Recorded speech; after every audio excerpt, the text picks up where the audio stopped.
You're listening to the ESO Network, your station for all things geek.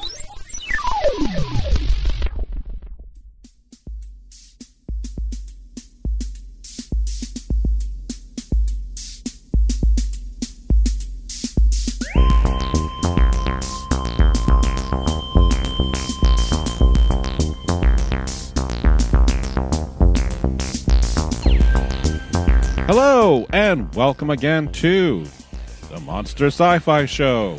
I am your host, the Monster, and I'm back to do a review of the 2022 Munsters movie, directed by Rob Zombie, which, oddly enough, considering we're in the month of October, I've never seen a Rob Zombie movie.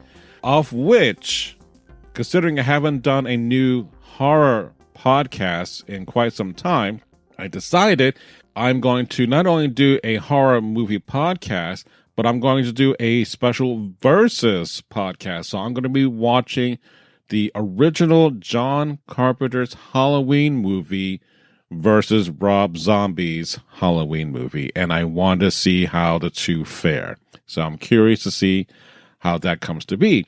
And the reason why I bring this up, as we'll get to the whole point about why I'm even reviewing the Munsters, is that I'm kind of dumbstruck about how this movie looks and feels and how it all came together, considering how well the Halloween movie that he did on a small budget was still able to make huge gains. So I'm curious as to what happened from that first movie that he did to this, because there's plenty of movies in between, and I'm like, how do we get here to this Munsters thing? Because I understand that he is a big Munster fan, and there is some love in there. There's nothing that is to be debated about. It's there.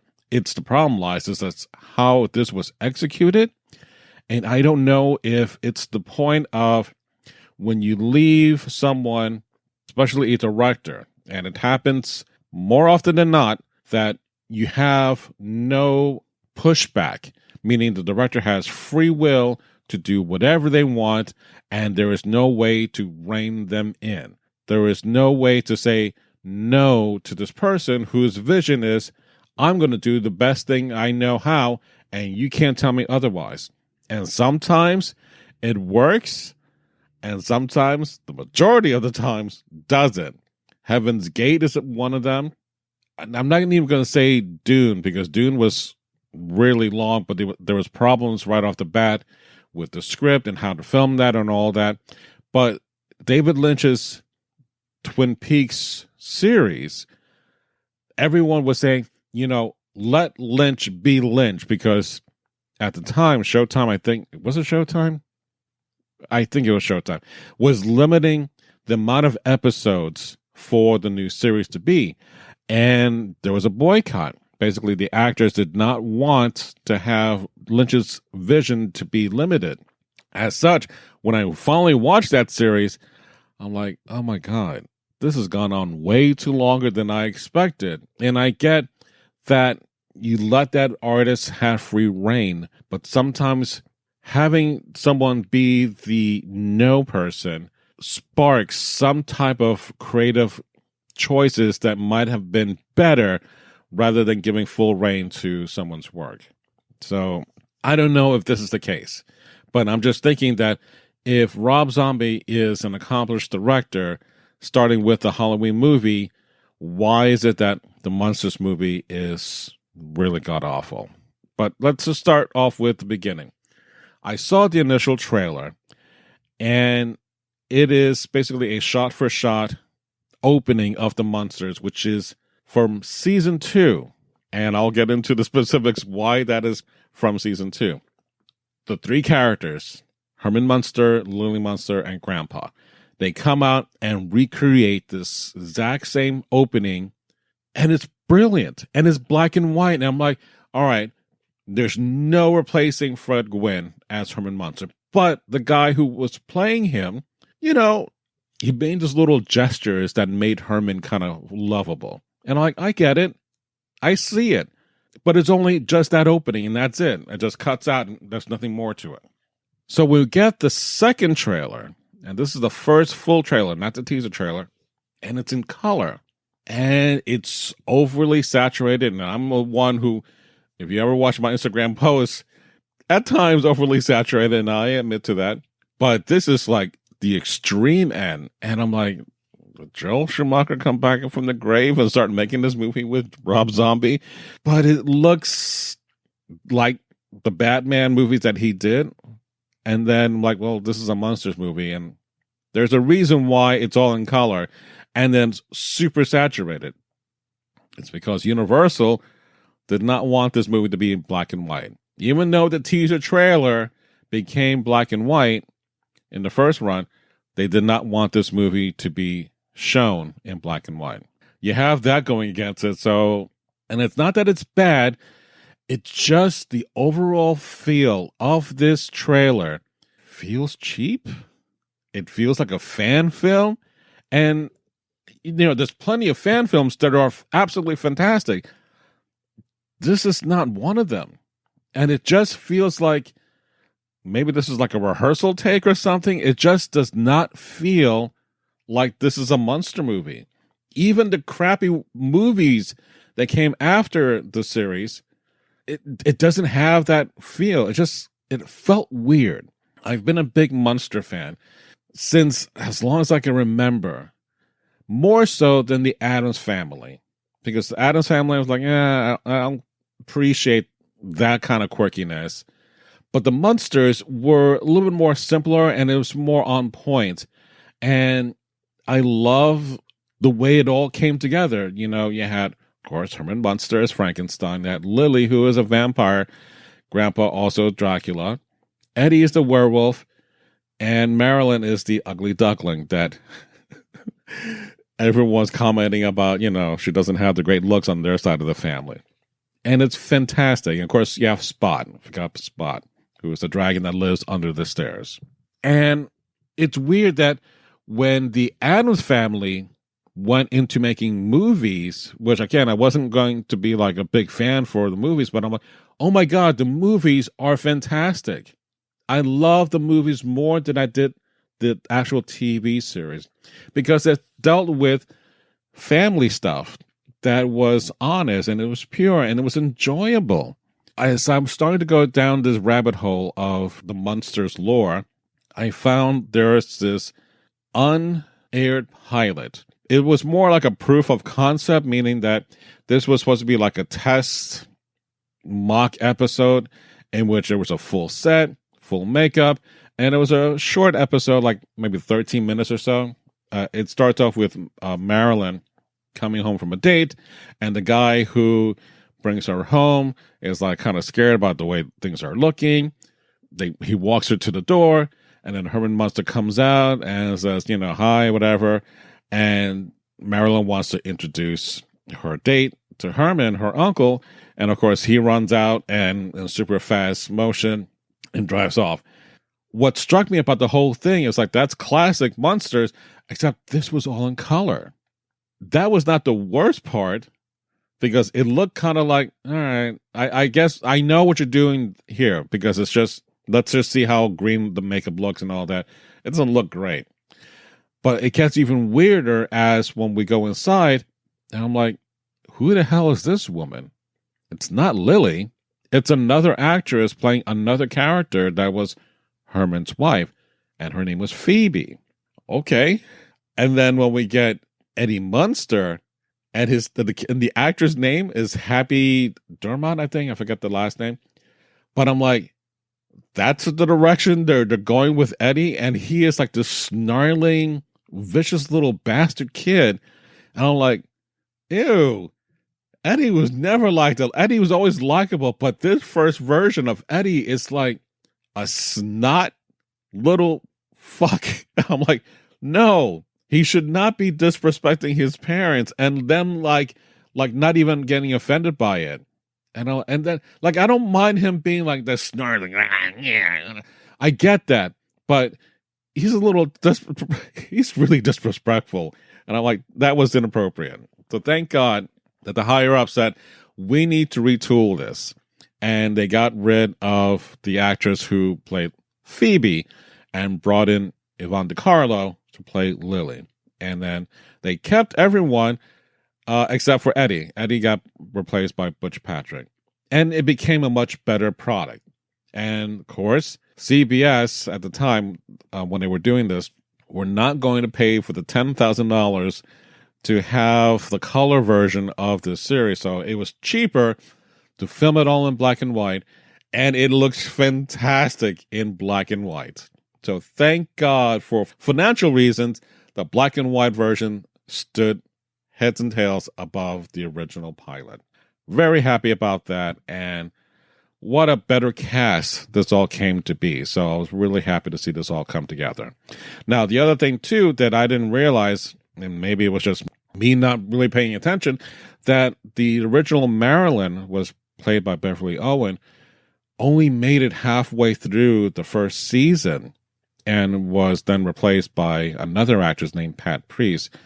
And for her, the problem was is that she was in love with her boyfriend and she lived on the East Coast, and, you know, she was just coming out just for the pilot and never thinking that this would ever be picked up. And sure enough, it was picked up. She moved to Los Angeles and she was heartbroken and left her boyfriend behind. And Fred Gwynne and Al Lewis spoke on her behalf to the studio saying, you need to let her go because she was locked into a 7-year contract.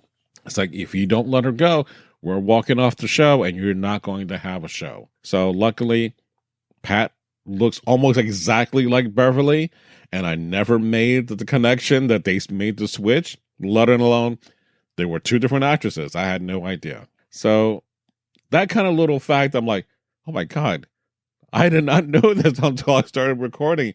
Now, there was a pilot called Mockingbird Lane that came out in 2012, and I remember watching this on NBC. And unfortunately, this one episode, which was the pilot episode for this new series, was a reimagined version of the Munsters. It was definitely different. This was directed by Bryan Singer, who we all know. Bryan Singer is, you know, a great director for the X-Men whenever he showed up, but he has his own issues. So we'll put that aside. It was written by Brian Fuller, who has done some amazing shows that I've loved, like Pushing Up Daisies, that was really underrated.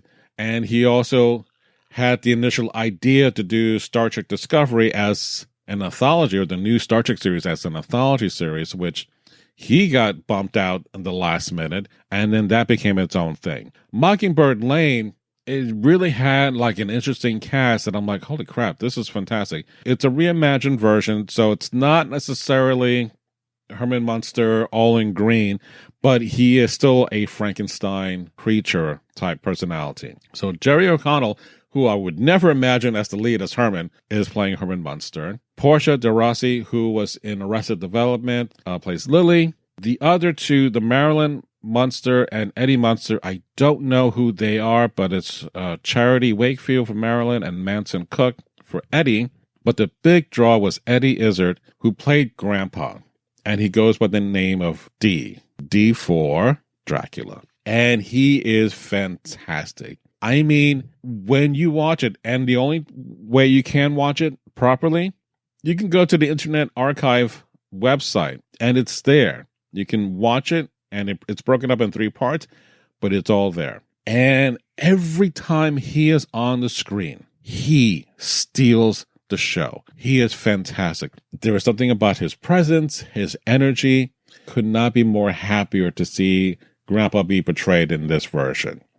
Now, overall, since I watched it back in 2012, and now almost some 10 years later, I've watched this before I recorded this podcast.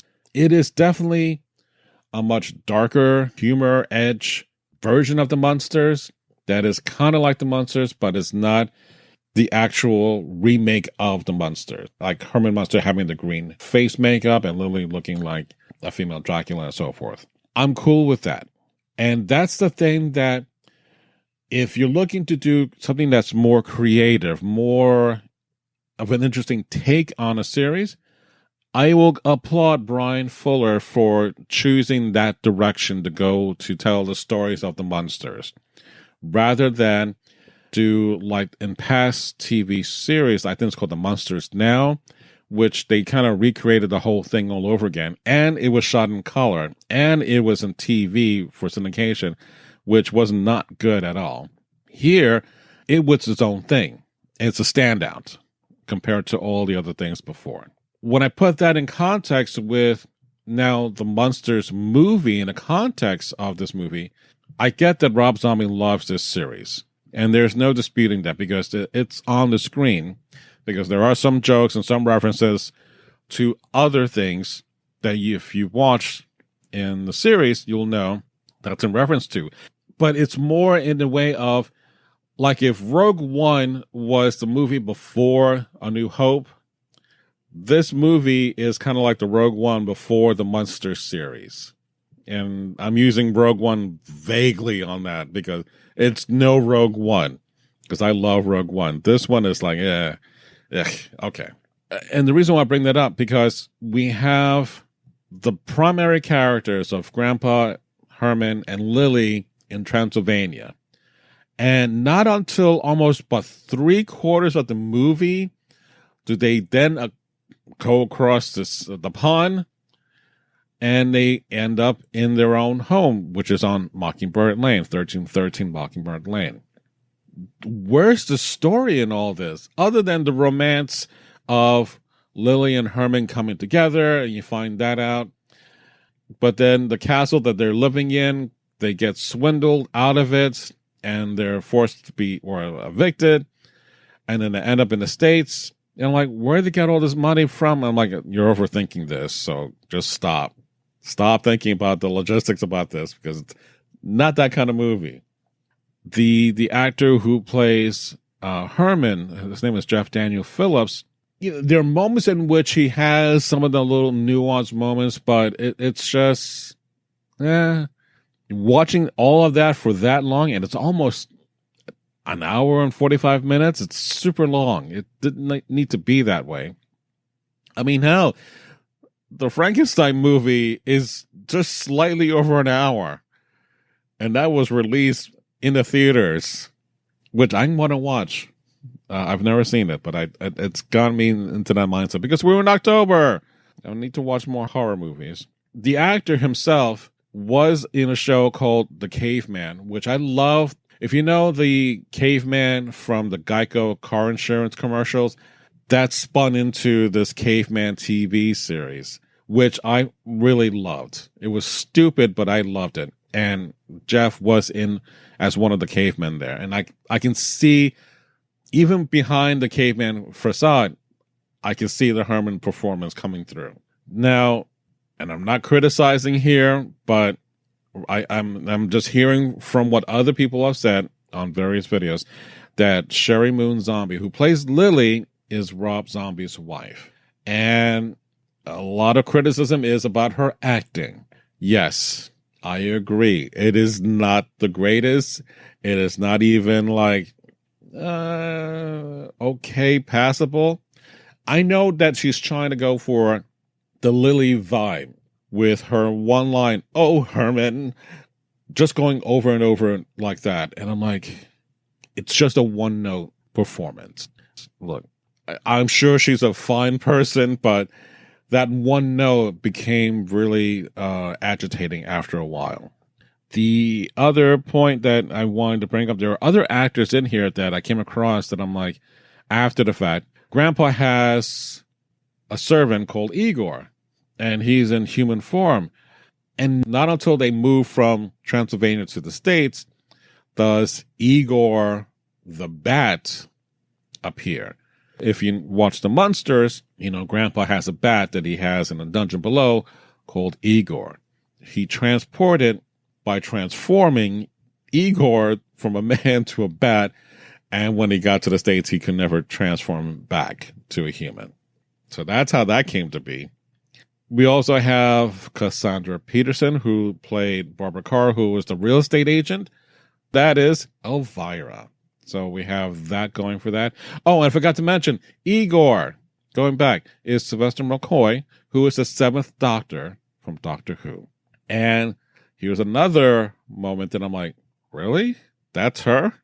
I guess it's a gypsy. I don't want to disparage the name of gypsies, but I guess that's what her character is. Her name is Zoya Krupp, played by Catherine Schell. Came into a little show opposite of Star Trek called Space 1999, and she played Maya. When I tell you I had such a crush on Maya, oh my God, those eyebrows. I'm just saying, those eyebrows. I've never been an eyebrow person, but they were super damn sexy. But in any case, so she's in this movie, and I'm like, she's totally unrecognizable. And of course, she's much, much older than she was when she played Maya. And I get that, but I looked again at her performance, and I'm like, I kind of see it in the eyes. Not in the eyebrows, but I see it in the eyes. That is still Catherine Schell in there. But I don't know why this movie feels the way it does. Like, towards the end, they get the house, though it happens to be Halloween, and everyone is out in mask, and the Munsters win a costume contest. But the next day, when Herman goes to work, he freaks out because no one looks like what they did the night before. So he starts freaking out. He starts to panic inside the house. And then they throw in this weird reference of Car 54, where are you? And I'm like, and if you know that reference, you are super old. Fred Gwynne had a show prior to the Munsters called Car 54, where are you? And I thought, that's a damn cheap way to throw in a reference because you love the Munsters and you threw that in. Until, I forget, I don't know which documentary that I was watching, but it was in the actual Munsters episode that he does say, Car 54, where are you? So I was about to curse out Rob Zombie for throwing in a lame joke, but nope. That joke does appear in one of the episodes of the Munsters. So I give you props of throwing in a deep cut like that on many levels, that it is within canon of the Munsters and reference to a previous actor's work previous to the series of the Munsters. So, but with all that said, it still doesn't make this movie any better. There are times in which you can watch a bad movie and they try their earnest to make it as good as it can be, but it turns out to be that it's crap. But it's good, lovable crap.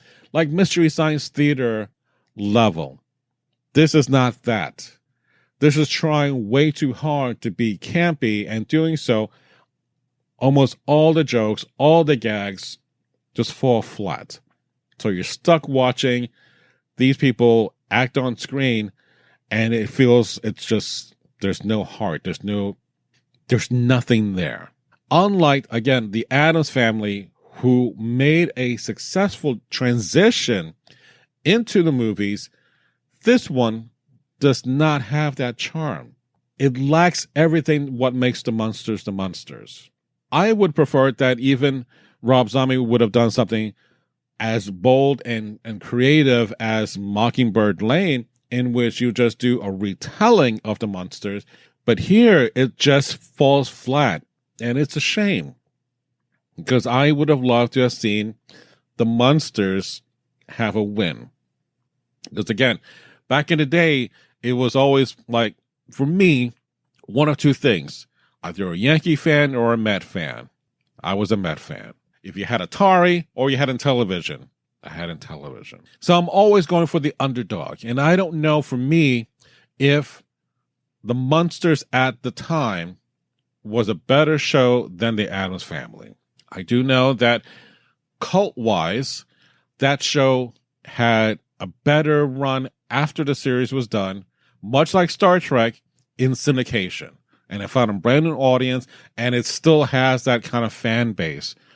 But it's unfortunate that transitioned into movies didn't carry over like the Addams Family, which, again, I love the Addams Family's movies, not for the actual TV show, which we are going to get a Wednesday Addams TV series, also going to be on Netflix. So I'm sure it's going to be fine, but I really, really wanted to see a Munsters movie / series, something to be like, I want to see the Munsters again. But the good news about all this, that despite how much I didn't like this movie and wasted my time, I did go on a deep dive and found out more information about the Munsters that I did not know, and made me appreciate how much I really love the Munsters. Especially, I forgot there were 2 cool-ass cars in here, the Munsters coach and then the Dragula hot rod car. Oh my God. Those 2 vehicles kick ass. Those are by far like the things that make the Munsters stand out over the Addams Family is that. Beautiful. Absolutely beautiful. I love that additional touch because it just added to the macabre and the weirdness about the Munsters, but in a fun, creative way. And I love that about them. On that note, I'm done talking about the Munsters longer than I should have been. So don't forget, on October 31st, I will release a Halloween versus movie on that day. So just keep an ear out and subscribe to my podcast so you don't miss my next episode. All right, so please, if you like this episode, let me know what you think. You can always email me at monsterscifishow@gmail.com, or you can follow me on the various social networks. Thank you for listening to me and to the Monster Sci-Fi Show. It's sci-fi from a certain point of view. Good night. Hey, you know how you don't have any friends? It's fine. The Flopcast will be your friend. Your weird podcast friend. Join us on the Flopcast every week for a silly conversation about cartoons, music, comic books, chickens, and obscure 80s pop culture trivia that no one, literally no one, could possibly care about. Find us at flopcast.net and on the ESO network. It'll be our little secret. This has been a broadcast of the ESO Network. Be part of the crew and help support our shows by donating to our ESO Patreon or by shopping at the TeePublic store, which can all be found at www.esonetwork.com. The ESO Network, your station for all things geek.